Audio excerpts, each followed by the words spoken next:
So everybody, welcome back to Kol Shira, partners with BRI, Bezalel.org, and Yeshiva Teres Shimon. So this is Parsha BeHa'alotkha.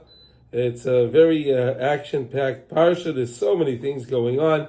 We start off with the Menorah. We move on. We have the carbon pest. We have Pesach Sheni in the Parsha. We have this Maisa with Miriam.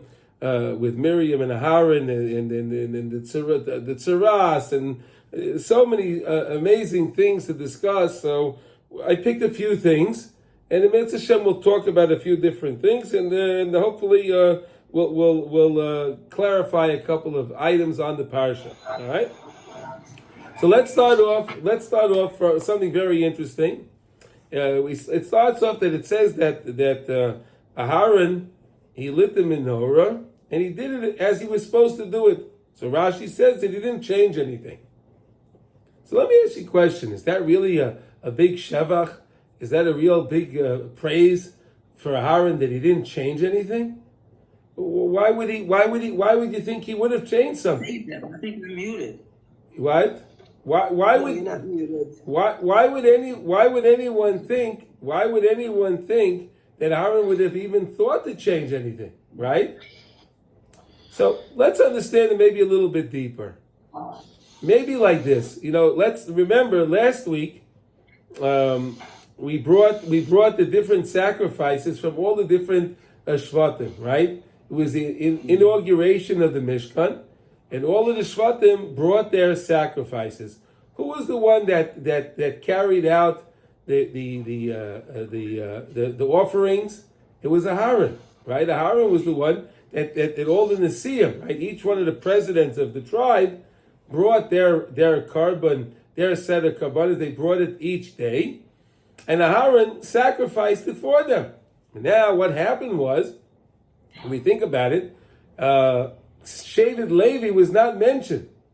Shevet Levi was not mentioned that they had a carbon to bring a carbon the same way all the other Shvatim had. So Aharon HaKohen, he felt, what about us? He was from Levi, right? So what about us? So HaKadosh Baruch Hu said to him, you'll light the menorah, because the menorah is greater than everything else. That's what Hashem told him. Wow. When it says Aharon didn't change, maybe we could understand that Aharon didn't change himself. He didn't change to think, I look how great I am, that there's all these millions of people here, and Hashem chose me to light the menorah. He didn't change. He felt the same way about himself as he did before he lit the menorah, as after he lit the menorah, as after he was given this beautiful task to do.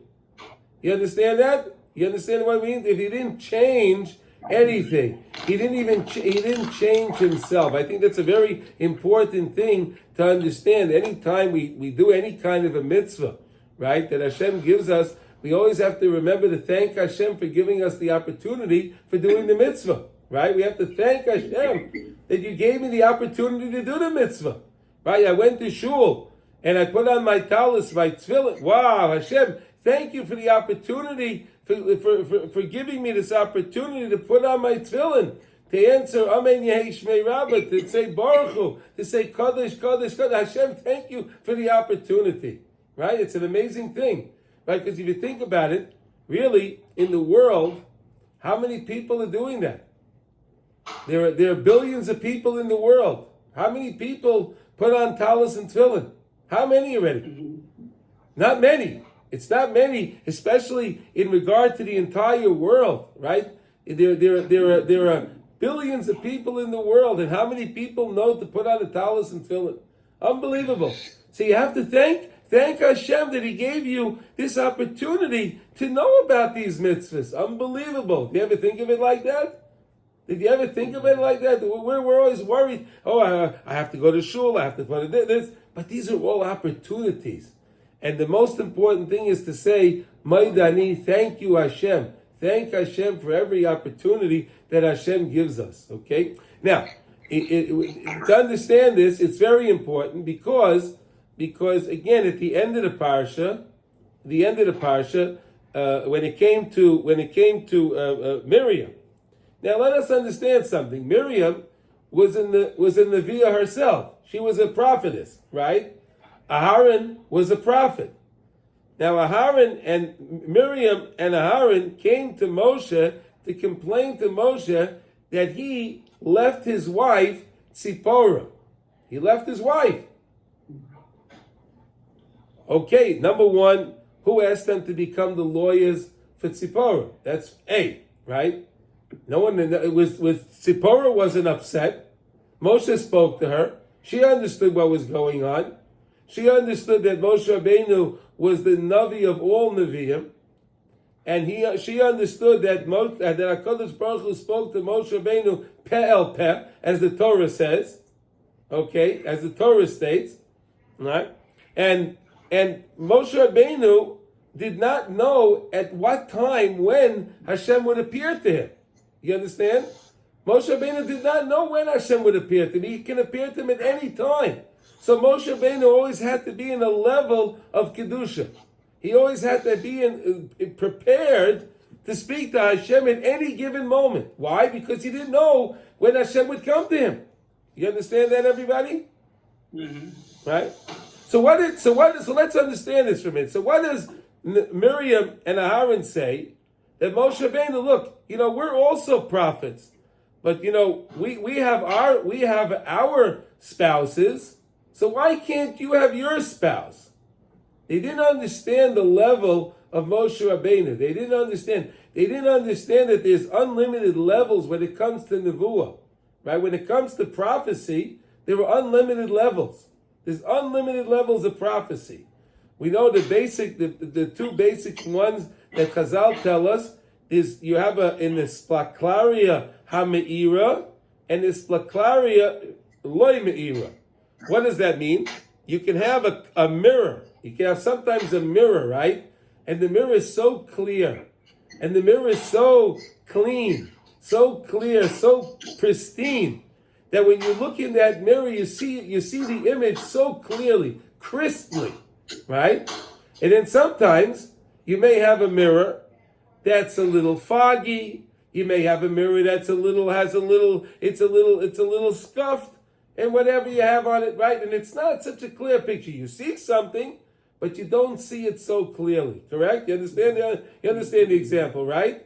Right? No one can compare a mirror that's very, very clear to a mirror that's a little hazed up, right? You cannot compare the image. That's what Chazal say was the difference between Moshe Rabbeinu and all the other Nevi'im. Moshe Rabbeinu had a clear vision, where the other Nevi'im did not have that. All the other Nevi'im didn't have that. Like the Rambam says, it's one of the 13 principles of faith, right? Moshe Rabbeinu is the Navi and is the Av HaNevi'im. Moshe Rabbeinu is the head of all Nevi'im. Before him and after him, Moshe Rabbeinu is the Navi. Finished. And that's one of the principles of our faith, that Moshe Rabbeinu is the Navi. He is the Tzaddik HaEmes. He is the Navi HaEmes. Moshe Rabbeinu. So even though, that's why this whole thing happened. But again, Aharon, we understand, he did not change. Aharon did not change. What does it mean Aharon didn't change? He was given this beautiful job to light the menorah. And let us understand something. The menorah was obviously the most complicated of all of the kelim, of all of the vessels that were made in the Mishkan, right? Because you had, let's think about it now. You had the Mizbeach HaChitzon, right? You had the outer Mizbeach that was in the Ohel Moed, right? Right? That was in the courtyard. Then you had inside, you had the Mizbeach HaPnimi. You had the golden Mizbeach that was inside the Kodesh, right? Then you had the Shulchan, right, where they put the showbreads, right? The showbreads went on the Shulchan, right? You had the Aron that was in the Kodesh HaKadoshim, right? The Aron that had on it the Kaporis, it had the covering, it had on it the Kruvim, right? These beautiful cherub images that were made Unbelievable to understand that. To understand that these figurines, let's call them figurines. I don't know what else can I call them. Can you describe them any other way? Maybe figurines is a good way. It's a figurine, right? So these figurines were designed and were instructed to us by Hashem. Hashem instructed us to make these kruvim. Let me ask you a question now. Someone may look at it and say, "Hey, Hashem said you shouldn't make idols. You shouldn't make images, right?" So, and let me ask you this: if someone was looking at these kruvim, and they would have said, it would be nice. Maybe we'll make a third one. Maybe we'll make a third one, not two. Maybe we'll make three. That would be considered avodah zarah. That would be considered, because Hashem did not command. Hashem commanded to make two kruvim, right? Two of these cherubs, two of these figurines. Exactly. Don't add. Exactly. Rabbi Yaakov says, Lo Sasi, exactly. Don't add. But in that case, if you did add, it would be even not just Lo Sasi, but that would be it would be an Isser of avodah zarah, because it's something that Hashem did not command you to do. Unbelievable to understand these things. But now, all of these things were made, and the Mishkan, all of the Krushim and the Urios, those coverings, all these things were all made, and they were magnificent. But when it came to the Menorah, Moshe Rabbeinu had trouble understanding how to build this Menorah. It had to be built out of one chaticha of gold, one chunk of gold. He didn't understand it. And that's what I want to learn about now with you, to understand what was going on behind this whole thing. So here we go. V'zeh Maseh HaMenorah. Okay, this was the making of the menorah. Isa b'Sefer Bamidbar Rabbah BeHa'alotkha Parsha in Samach Vav. Moshe Rabbeinu, everyone see it? Everyone see the okay? Moshe Rabbeinu all the shalom, this kasha me'oid al Maseh HaMenorah. Moshe was asking a lot of questions. He had a lot of questions. He was very curious to understand this thing with this menorah. Parshas BeHa'alotkha, Parshas Vav, Muva b'Yalkid Ru Haruveni, b'Parshas Truma, sheniskasha b'y ma'oid, v'afilu k'Hashem Yisbarach gila loy chazar v'shachach maseha kisheyored. All right. Moshe Rabbeinu went up to Shemayim, right? He went up to heaven for 40 days. Hashem shows him how to do it. He comes down, he forgets. Because of Olav Ishol, Uperish Loi, because of Ishachach. And on Moshe Rabbeinu went again and he asked Hashem how to do it. Hashem explains it to him, and again he forgets. Moshe Rabbeinu didn't forget anything else. He didn't forget anything else. Everything else Moshe Rabbeinu, but this, he had I guess you could say there was a mental block. He had a mental block to understand this menorah. Again, this is Moshe Rabbeinu, the greatest of the great, right? We're just trying to understand what was going on here. So many different times. Until Hashem said to Moshe, Lech Eitzel Bezalel, go to Bezalel, v'hu yaseh oisa. Go to Bezalel, and he will make it for you. Amazing, right? Bezalel, again, was Moshe Rabbeinu's student, right? Moshe Rabbeinu was the Rebbe of Klal Yisrael. So everybody, we're all Moshe Rabbeinu's students. But HaKadosh Baruch Hu says to Moshe Rabbeinu, go to your student, and he will make it for you. Miyad also oisei Bezalel. And right away, instantly, Bezalel was able to make this menorah.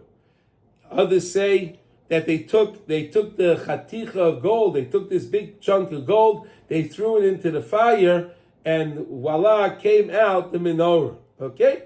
Either way, whatever happened. But everyone understands and everyone agrees Bezalel was involved in building the menorah. Does everyone agree to that? Yeah. Okay, good. Okay. V'hiskil Tameya v'omar. Ani kama pa'amim hera li HaKadosh Baruch Hu v'nis kasheti la'asoisa Va'ata sheloi reisa asisa midatecha Bezalel Betzel Kel. Everyone's trying to understand this. Hashem Himself, HaKadosh Baruch Hu explained it to Moshe Rabbeinu how to do it, and he couldn't do it. And Bezalel, that Hashem did not show him how to do it. Hashem did not show him how to do it. He made it on his own volition. He figured it out. Is this not the most puzzling thing that we ever can learn? How Moshe Rabbeinu is forgetting how to build a menorah, but Bezalel right away can build a menorah. Is that not very bizarre? It's bizarre, right? But let's see. It's going to be understood very well in a minute. Betzel Kel, because Bezalel was Betzel Kel. His name, look at his name. It's a hybrid name. Betzel means like in the shade of Kel of Hashem. He was in the shade of Hashem.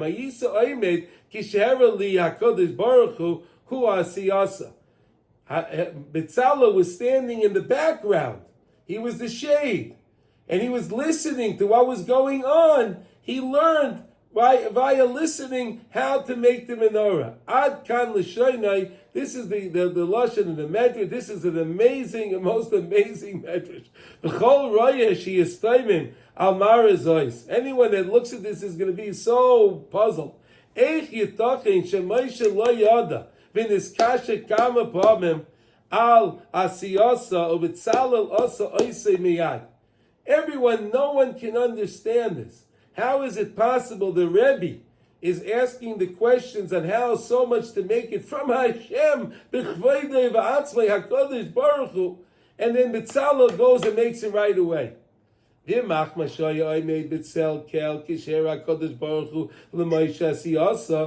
you're going to say, well, okay, fine. He was standing in the shade. He was listening in.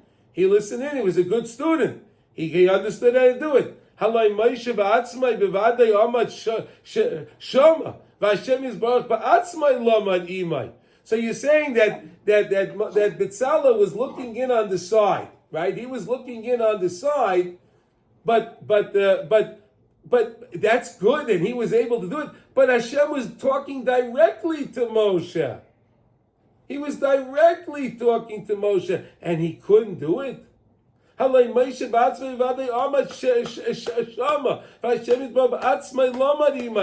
standing there, and Hashem taught him. He explained to him, he revealed to him how to do it. Pam acha pam, time after time. This wasn't one time. It was again and again and again. He was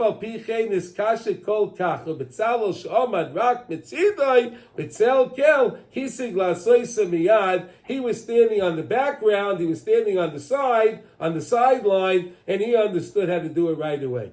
If the Rebbe didn't understand, how is he going to do it?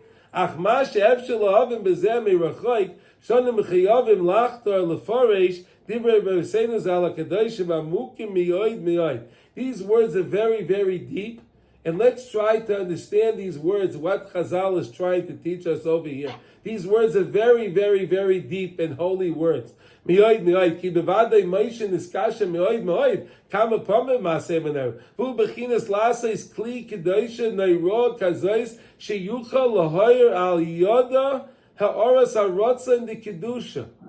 Moshe Rabbeinu was trying to figure out this idea of the menorah, that this was a special kli, this was a special vessel, a holy vessel that was awesome, like this, that it's able to illuminate, to give off the light of Hashem's ratzon, to teach Klal Yisrael what the will of Hashem is, b'chol Yisrael, to every Jew. That this menorah is supposed to be able to give off the light to every single Jew.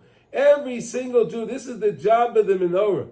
B'chol echad ve'echad miyisrael b'chol ma sheyaver olav kol yimei chaya.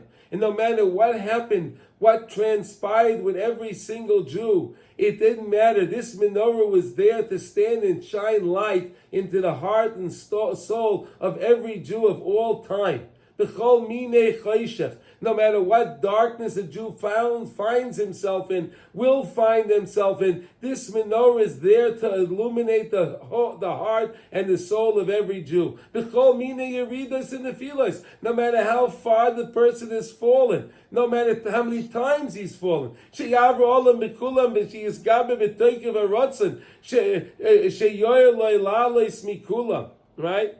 It's very hard to understand how to make a vessel that can help every Jew of all time, that can help every Jew illuminate to every single Jew of all time, to shine light whenever that Jew needs it. Because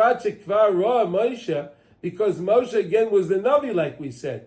And Moshe saw be'enav. He saw clearly. He saw the vision. Ma nase Bezalel. He saw what's going to happen, what's going to go on in the world. Moshe Rabbeinu saw that there's going to be a guy like Biden.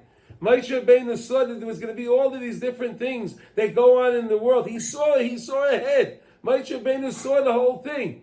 Moshe nasa b'olam achrei kol ha'oishes v'anayroy sh'asem Yisrael b'tzeis b'yitzias Mitzrayim. Moshe Rabbeinu saw all these things that happened even after Hashem took us out of Mitzrayim, over Kriyas Yamsuf, over Matan Torah. We still fell, and we were involved. We were involved. Chas v'shalom, we were involved in the Egel Azov, in making the Egel Azov. What we did, V'havin v'ra kama v'kama kosher lazar bal b'chira. And Moshe Rabbeinu saw how difficult it is to help the Baal Bechira. What's the Baal Bechira? The Baal Bechira is the person that has free choice, right? We all have free choice, right? We had free choice, right? All of us, we got up in the morning, we got out of bed, we went to shul, we went to daven, we put on our talis and our tefillin. This is our free choice, correct? No one's standing there with a whip. No one stood over there with a whip over you and said, hey, if you don't go do this, you're going to get whipped. No, you did it on your own. You chose to do it. This is our free choice. We all have free choice. Unfortunately, not enough people are choosing to do the right thing. That's true. But we all are people of Baal Bechira. Alkein le'haya yachol lahasig ulahachnis bedate asiyas hamenorah shehi bechinas ha'aras harotzen b'tikunim nifloim keila. How Moshe Rabbeinu didn't understand, how am I going to make this vessel, that this vessel is going to be for all time. It'll be there for all time to help every single Jew. Moshe Rabbeinu wasn't necessarily trying to figure out how to make the menorah physically. It was something much more deep, much more spiritual, much deeper than the actual making of the menorah, the physical building of the menorah. Moshe Rabbeinu didn't understand how he's going to make this menorah with such a level of holiness, that this menorah will be there, and it will be there to illuminate for every single Jew that needs illumination throughout all time, over all time. And that's what the 7 branches of the menorah. Va'achar, now watch this. There was the 7 branches. We know the menorah in the Beis Hamikdash, it was 7 branches, right? There were 3 on the right, there were 3 on the left, there was the one in the middle, right? And the candles on the right would light towards the center. The candles on the left would always would point towards the center. That's how the menorah was set up. But now let's talk about the other things on the menorah. We're talking about the menorah now. So there's a menorah at 7 branches. Va'achad also kaftorim, and there were 11. What do you call it? Buttons. There was some kind of like a kaftor, or some kind of what? Knobs. What do you want to call it? What do you want to say? Like a knob. A knob, a button, a knob, whatever. Yeah, okay, kaftorim. V'tisha parachim, and there were 9 flowers. Ve'esrim v'shnayim givim, and there were 22 cups. Right? They were like little cups. They were little givim, little cups, some kind of cups. So you had a knob, a button type of thing, and you had 11 of those. You had 9 flowers. and you had 22 cups. Kulam oilim arbaim v'teisha. How do you like that? Altogether, you have 49. Comes to 49. What's so significant in the number 49? We just finished counting the Sphira, right? The Sphira is 49. Right? We learned many times the lesson when we say Shema Yisrael Hashem Elokeinu Hashem Echad. And then we say Baruch Shem Kivod Malchus Eliyol Void. If you count out the letters, there's also 49 letters there. And you know what? There's another 49. If you take out Chumash Bamidbar and you read the names of the Shvatim as it's listed in Bamidbar, and you count out the letters of all of the Shvatim, right? The 12 tribes. Their letters also equal to 49. Rabbi Yaakov, did you know that? I never thought about it. Okay, interesting. Interesting, right? Interesting, right? All these connections. Why there's 49 on the Menorah, 49 of the Shvatim, 49 of the Shema Yisrael, 49 days of the Sphira. Interesting, right? Let's go see where Rav Nosson takes us now. Here we go. All right. Okay. Keneged. Here we go. Okay. Keneged arba'im v'teisha yemei asfira she'avru al Yisrael v'achar kach kiblu es haTorah b'yom ha'chamishim. As we had last week, right? We didn't meet last week because last week it was Shavuos, correct? Right, it was the Yom Tov of Shavuos, so we couldn't meet on Shavuos, right? We can't meet on the Zoom on Shavuos, right? It was Matan Torah. That's the 50th day, right? Shavuos is the 50th day. You count 49 days. Shavuos is of course day 50. You go from 49 to 50, right? 50th day. Bekavonas Harizal Umuva Shehu Shoirish HaTorah B'chinas Shara Chamishim, the 50th gate. Another thing that's called the 50th gate is the Tehillim. Tehillim is called the 50th gate. Why is Tehillim called the 50th gate? It's very simple. Many times David HaMelech would say, LeDavid Mizmar, and sometimes David HaMelech would say, Mizmar LeDavid. Right? We hear those two Lashonis, right? Sometimes it switches, right? So what's the significance? The significance is this. That you can have what's called the Isarusa de Lasata, an awakening from below, and then sometimes is the Isarusa de Leila, is an awakening from up on high. Sometimes Moshe Rabbeinu would come up with a song, and one of the passages in Tehillim, it was on his own volition. So that would be the Isarusa de Lasata. And then it would cause Hashem would come back to Moshe. But sometimes it wasn't by a Moshe. Sometimes Hashem gave Moshe the inspiration. That came from on high. And then Moshe Rabbeinu returned it. You understand? So you have in Tehillim, you have all different levels. Every level is found from bottom to the top. From the top to the bottom is all found in Tehillim. And that's why Sefer Tehillim is the go-to book. Anytime anyone has anything they need, you always say Tehillim. You ever wonder why?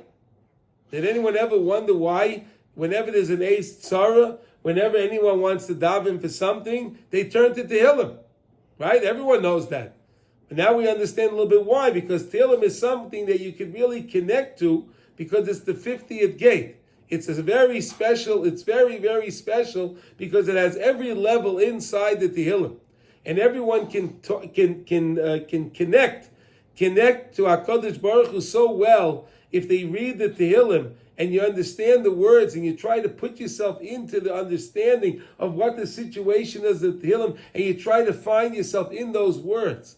It's the most special thing that you can do. Because again, it's the book of the 50th. Moshe Rabbeinu in his life, he didn't understand this idea of the 50th gate. Moshe Rabbeinu understood 49 levels.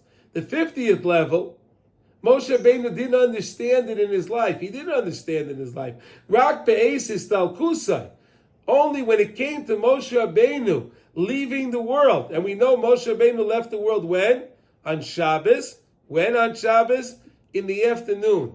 When in the afternoon? At the time of Mincha. what's called Rava de Ravin, the highest time of Shabbos. That's when Moshe Rabbeinu left the world. Be'esis talkusay nistalek l'sham. Moshe Rabbeinu went to this place. Kisham hu bechinas ratzon ha'elyon.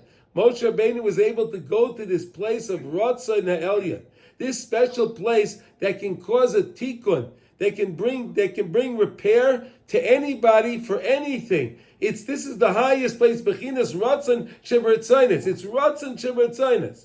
It's the highest of the high.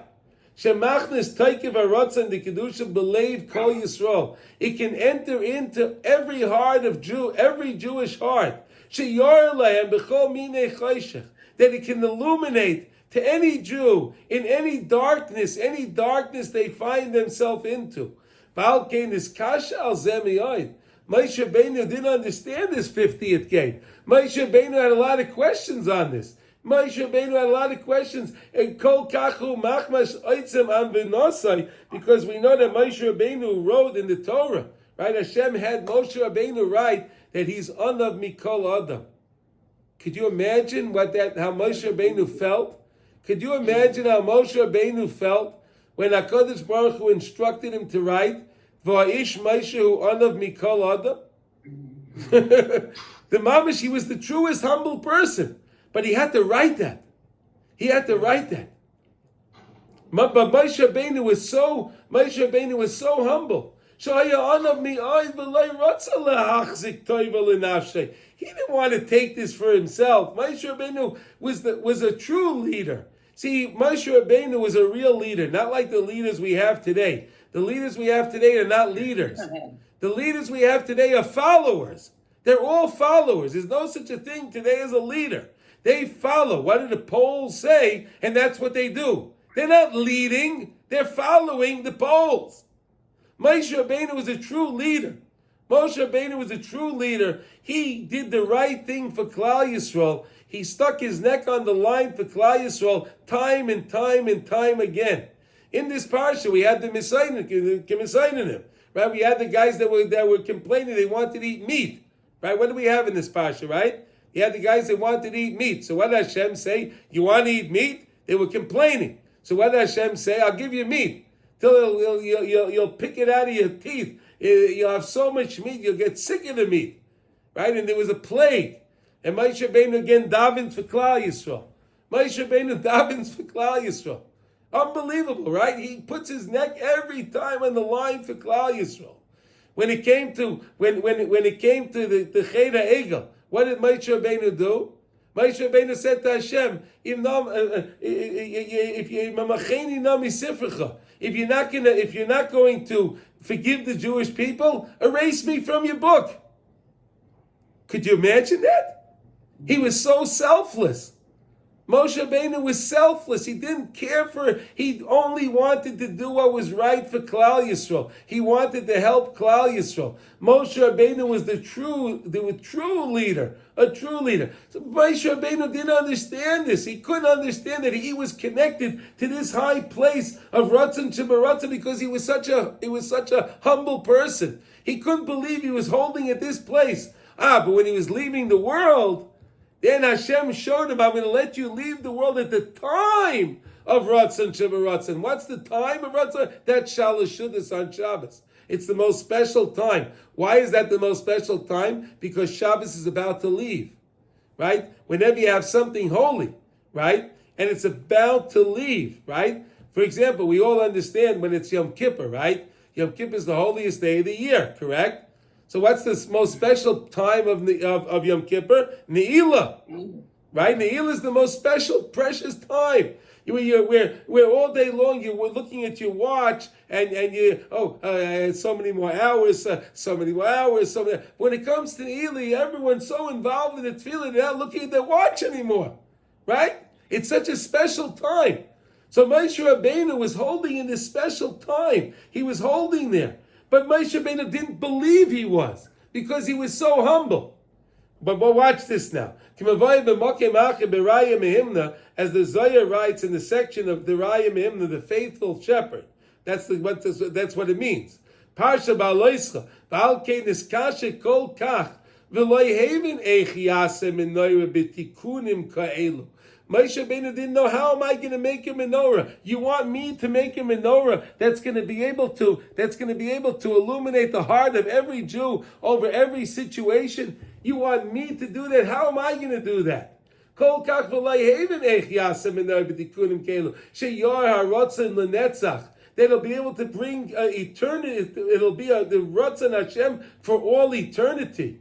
Machma she'evin shadav toli boy shetzarich yeh nichlal kol kach b'Ratzon elyon ad sheyuchal lahachnas haRatzon lenetzach b'Klal Yisrael. Hashem, you want me to make such a device? You want me to make this device, this menorah, that can illuminate, that can bring illumination for all Jews of all time, no matter where they find themselves in, no matter how they have fallen. He couldn't understand it because of his humility, his level of humility. He couldn't understand that.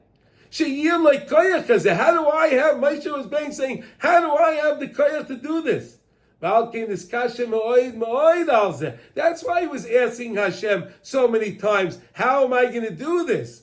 Not physically how to make the menorah. Again, we know that everything that was done in the Mishkan, right? We know that when they were carrying, when it came to setting up the Mishkan, right? So Hashem said to Moshe Rabbeinu, set up the Mishkan. So what did Moshe Rabbeinu say? Hashem, these beams are very big. The beams are very big. And then those big, like we spoke about. You had those big fur, the coverings, the areas that went over the Mishkan. They were huge.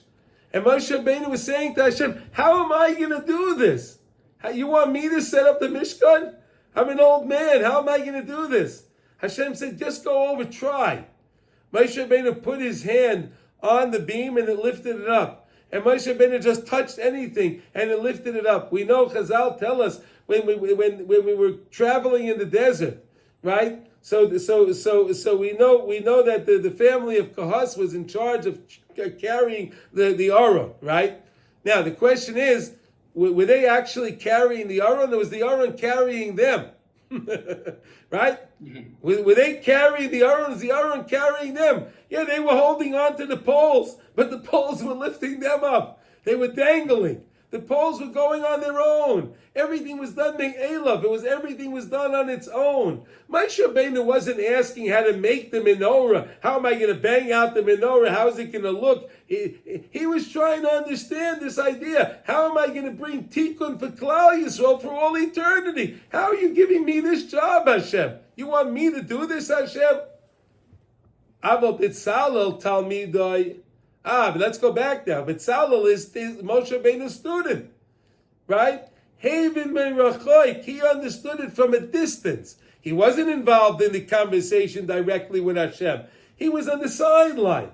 Gedulas Rabbi, but he understood the greatness of Moshe Rabbeinu. Moshe Rabbeinu didn't want to believe how great he was, but Bezalel knew how great he was. You understand? Because Moshe Rabbeinu was the humble one. He was so humble. Moshe Rabbeinu didn't want to believe that he was on such a high level. But his student understood clearly that he was on that level. He understood that. Sha'adarabba, mechmes invinusai, because of Moshe Rabbeinu's humility, hagedoyle, that was so great, kol kach hu nichlal betachlis habitul.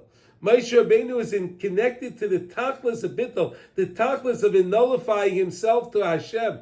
He was there. He was actually there. Moshe Rabbeinu was there, b'rotzei ne'elyon.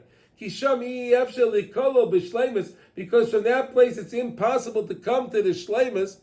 Right? Here, let's just finish this piece. It's impossible to come to the shleimus, ki im ayadei tachlis anova. You can only come to the shleimus if you have humility. Uva bittul k'may Moshe. Val came Bezalel b'chinas haTalmud, and therefore Bezalel, he was the student. Hisig miyad asiyasa. He understood how to do it right away. Why? Because he knew Moshe Rabbeinu was holding on that level. He understood his Rebbe was really holding on that level. Ki hu amar ani batuach b'koichoi shel zoken shu Moshe Rabbeinu bevadai esa oisei ve'egma oisei karoyu. He said, I believe in Moshe Rabbeinu's koyach. I believe in my Rebbe. I believe in the koyach and in the vuah and the level of Moshe Rabbeinu's his humility. He understood it. Ki ani mamin b'koychoi shel Rabbi shebevada yigma v'yichnis ha'oras ha'rotzaim b'zeh ha'olam ad sheyoel lahem b'chol minei choshech. Bezalel believes clearly that Moshe Rabbeinu he is able to make such a keli that can bring the light, and that's where we get our light from today. We're still drawing on the same light from that menorah that Moshe Rabbeinu was made at that time at the Mishkan, that Moshe Rabbeinu was involved in that menorah. Every time we feel some inspiration in our lives, it's coming from the light of that menorah. It comes from that menorah. It's coming from that place. Because the great tzaddik doesn't know how great he is. If the great tzaddik knew how great he is, he's not that great. You understand? It's a catch-22. It's a catch-22. If the great tzaddik says, I'm a great tzaddik, he's not a great tzaddik. The great tzaddik thinks he's the most humble person, and he's really on the highest level of everyone because of his humility. You understand? It's only because Moshe was so humble was he able to be on such a high level. You can't be on a high level if a person is a Baal Gaiva. If a person's a haughty person, he can't be held on such a high level. He's not on a high level. Adarabah, he's on a very, very low level. He thinks he's on a high level, but this is the top of the sasra. It's if you think you're high, you're really low. If you think you're low, then you're really high. You understand? It's the opposite. It's mamish the opposite. Because Moshe Rabbeinu was so high, he realized how low he was. Because again, it's easy to understand. It goes like this.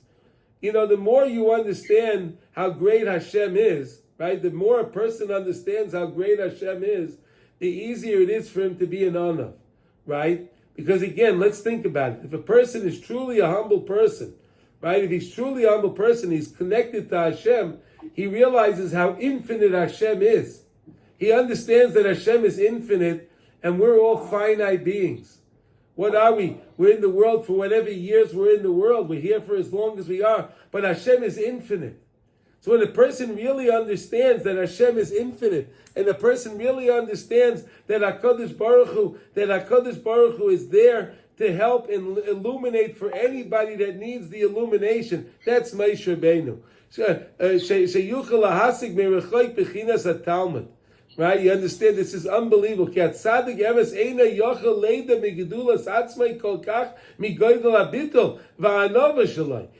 understand it. Oh, but the Talmud, the student, he sees how great his Rebbe is. He understands how great his Rebbe is. Of course he does. The same way when he had Reb Nosson and Rabbi Nachman. Rabbi Nachman never held himself as anything great, but Reb Nosson was a student. He knew how great the Rebbe was. He knew how great the Rebbe was, so much so that he devoted his life to bring out the teachings of the Rebbe all his life. That's what he did all his life. He devoted his life to give out the teachings. He understood. He was mamish the same idea. Like you have Bezalel and Moshe, you had Reb Nosson and Rabbi Nachman. It's the same idea. The tzaddik. Reb Nosson was giving his life over to bring out the teachings of Rabbi Nachman. It's unbelievable. Today, if you think about it, it's over 200 years that the Rebbe left the world, and how many people are yearning for the teachings of Rabbi Nachman. It's really something unbelievable. Something unbelievable. It's unbelievable. Does anyone agree with that? Anyone have to say anything on that? No? Interesting. To me, it's very interesting. Rabbi Nachman, who now? Rabbi Nachman. Yeah. What was his full name? He was known as Rabbi Nachman. Rabbi Nachman ben Simcha. Rabbi Nachman. Rabbi Nachman. Okay. All right. Okay. All right. Okay. All right. Yeah, he was Rabbi Nachman from Breslov. That's what he was known as. He was from the city. He was from the city of Breslov. He was from the city of Breslov.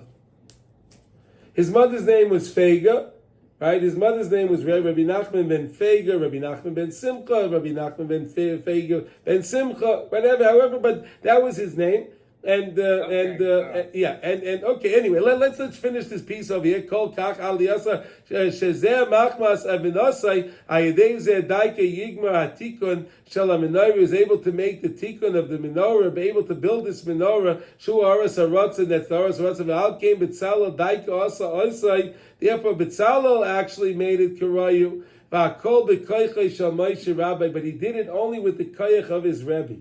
Unbelievable idea, unbelievable to understand really what was going on. Why was Moshe Rabbeinu asking so many questions? What was so hard to understand? But what I understand is really looking to make something that can help, that can actually help all Jews of all times, whatever situation a Jew finds himself into. To build such a thing is not so easy.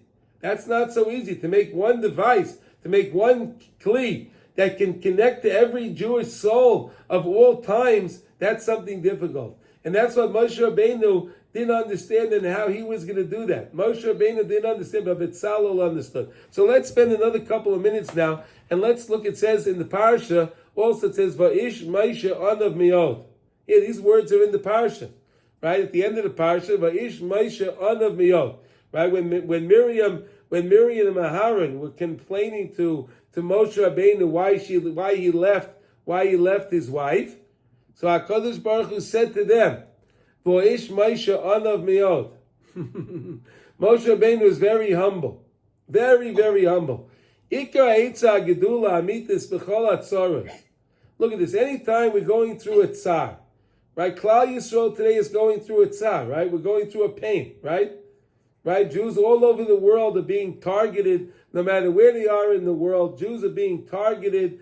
Jews are being the scapegoat for everything. Nothing new. But who would believe in 2024, right?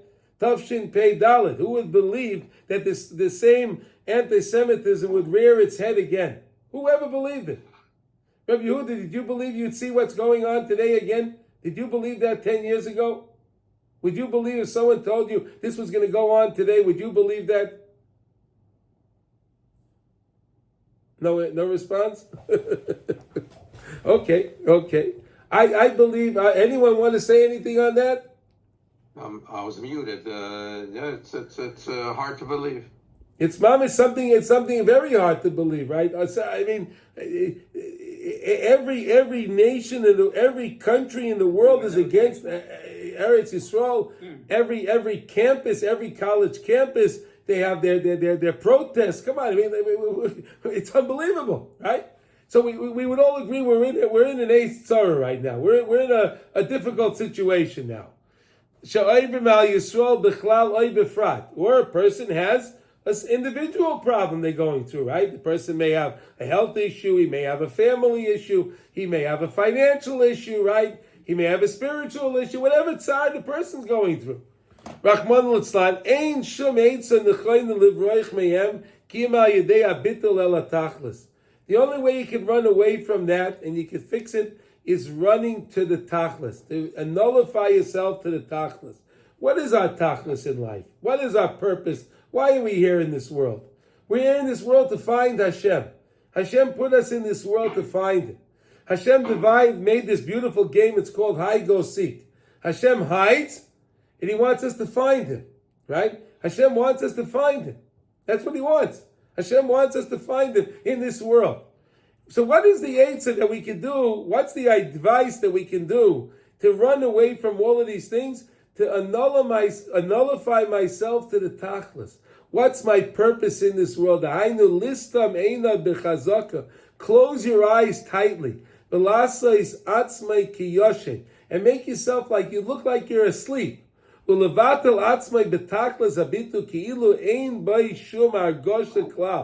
just to nullify yourself as if you have no feelings or anything. You're so connected to HaKadosh Baruch Hu. You're so connected to your tachlis, to your purpose in life.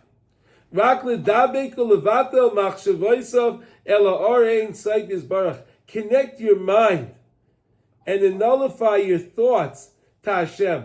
V'zeh yachol kol adam lasos. Anybody can do this. Anyone can do this. Can close their eyes and connect themselves. Imagine their mamish connected to Hashem.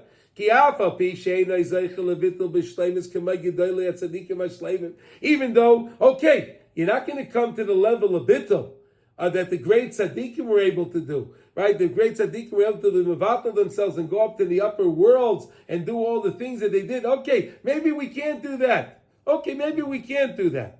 I may not be able to do this all the time, but I can set aside a time and do this. I can connect myself to Hashem. It's the greatest feeling when you try to connect yourself to Hashem. You try to feel, and you mamish close your eyes tightly, and it's quiet, and you mamish try to feel that you're mamish connected to the Shekhinah Kedosh. You're mamish connected to Hashem. Try to do that sometime. If he truly wants to do it, you see, that's the words here. If you really want to connect yourself to Hashem, you have to really be'emes. You have to truthfully want to do this. Through this, and this is how all the tsar can go away from a person, right? What is the when a person has a pain, right? You go to the dentist, right? The only one has the misfortune; they have to go to the dentist, right? So what do? You're in the chair and it hurts. So what do? You close your eyes. Right? You ever realize that? Anyone ever stubbed their toe? That pain, oh my gosh. What do? You close your eyes. It's an instinct, right? It's a natural instinct. When you have a pain, when you have something's bothering you, you close your eyes. Did you ever do that, Ernie? Yes, sure. Yeah, you close your eyes. That is Okay. Yes. Okay, good. So here we're learning something so beautiful. You could just close your eyes without the pain. You can do that without the pain. Try to do that so that maybe then you can avoid the problem. You can avoid the problem, right?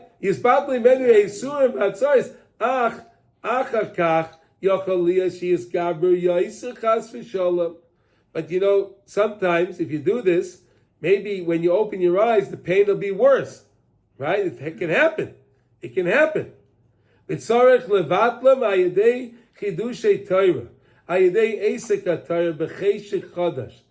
if you have any problem, what's the greatest resolve to do? You take out your chumash, you take out your sefer tehillim with a new cheshik. You come with a new energy, with a new vigor, and you start to learn Torah with a new vigor. You come up with a chidush. You come up with something new. Chidushei Torah. You come up with something new that you didn't see before. Look at the words of the Parsha. You're being Ma'aveh Sedra every week. Look at the words. Find something that you didn't see before. That's a chidush Torah. That's something chidush.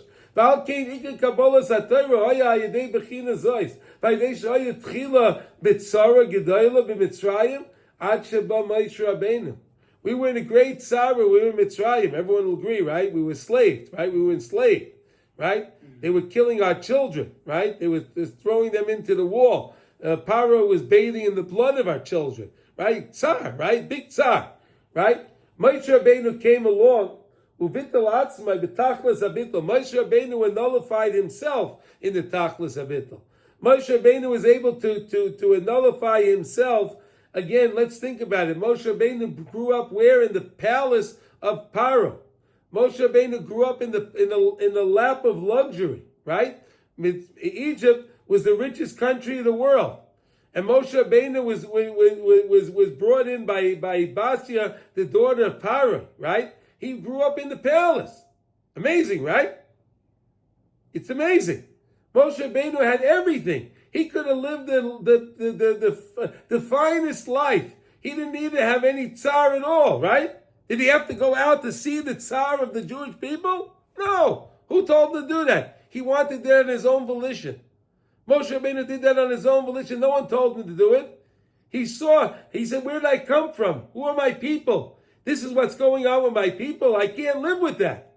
I can't live with that. I can't stay here. I can't live in this palace and look at what's going on with my brothers. How can I live this way? Right? That was Moshe Rabbeinu. Because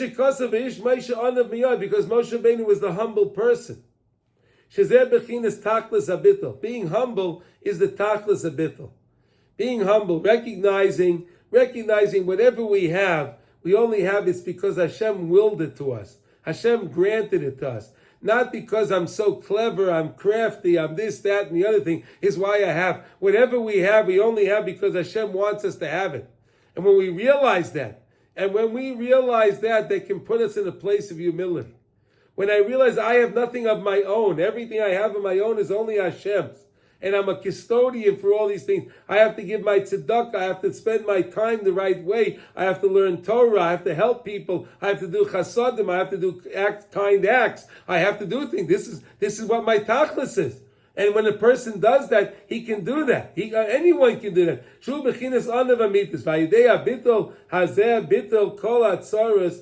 the bittul, he was able to nullify all of the tsar, all of the pain. And Moshe Rabbeinu took us out of Egypt. He took us out of Mitzrayim from all of the impurity, from the side of the side of impurity. Through this bittul, Moshe Rabbeinu drew for us the Torah. Moshe Rabbeinu brought us to a level. Moshe Rabbeinu brought us to the level after going out of Mitzrayim, after the 49 days. The 3 days we stayed, we were encamped around Har Sinai. We were at a level of perfection that we were never at before. We raised ourselves up to a level of perfection through the guidance of Moshe Rabbeinu that we never had before, to a level where it went back before the ched of the egel. Do you know that? It went back like it was before the ched egel, of course, the ched of the Eitz Hadas Tov Ra. When Adam and Chava ate from that tree, it goes back to there, and they made the tikkun on that. That's how high of a tikkun Moshe Rabbeinu brought us to. He brought it to such a level of tikkun, such a level of repair, that everybody had a repair from anyone that had any sickness or anything. They were able to have, if they were missing a limb, they got their limb back. If they couldn't see, they were able to see. If they were deaf, they were able to hear. Anything that a person had was all repaired. Everybody was repaired. Everything physically and spiritually were repaired. Moshe Rabbeinu did that for us. But then what happened was we had the Cheder Egel, and we brought it all back upon ourselves. We brought it back upon ourselves. We brought ourselves back in the dumps. But then what did Moshe Rabbeinu do? Moshe Rabbeinu goes to bat for us. Moshe Rabbeinu doesn't say, hey, listen, guys, I did my best with you. I did my best with you, and I brought you to this level. I brought you to Har Sinai, and this is what you do. The heck with you guys. That's what someone else would have said, right? I put my sweat and tears into you. I worked so hard day and night for you. And this is what you do? Most people would have thrown in the towel, right? What does Moshe Rabbeinu? No, these are my people and I'm going to fight for them and I'm going to do. Unbelievable. This is Moshe Rabbeinu. This is Moshe Rabbeinu. Why? Because Moshe Rabbeinu understood that every Jew is special. Moshe Rabbeinu understood that every Jew is unique. And he saw the beauty in every Jew. And that's what made Moshe Rabbeinu the Anav Mikol Adam. Because he saw that every single Jew, no matter what, we look at the Jew. And we see, I see the default in the Jew. I see this, I see that. No, Moshe Rabbeinu only saw the goodness in every Jew. He saw the kedut, the holiness. He saw beauty in every Jew.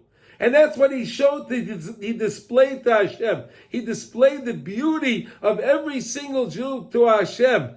This is where Rav Nosson explained. He explained the beauty of every Jew. That every Jew does every mitzvah so special. Every Jew has a mitzvah that's special to them. Moshe Rabbeinu explained that to Hashem. And Moshe Rabbeinu said, if you're going to destroy the Jewish people and you're going to make the new nation from me, then how are all these people, how are the mitzvahs all going to be performed with such beauty? Because you won't have all these people. And Moshe Rabbeinu saw the Nekuda Tova. He saw the goodness in every single one, and he brought it up to HaKadosh Baruch Hu, and that's what made Moshe Rabbeinu Anav Mikol Adam.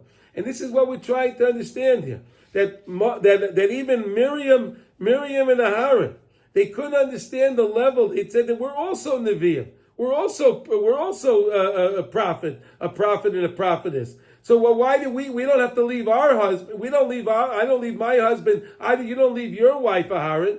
So why is Moshe leaving his wife? They didn't understand.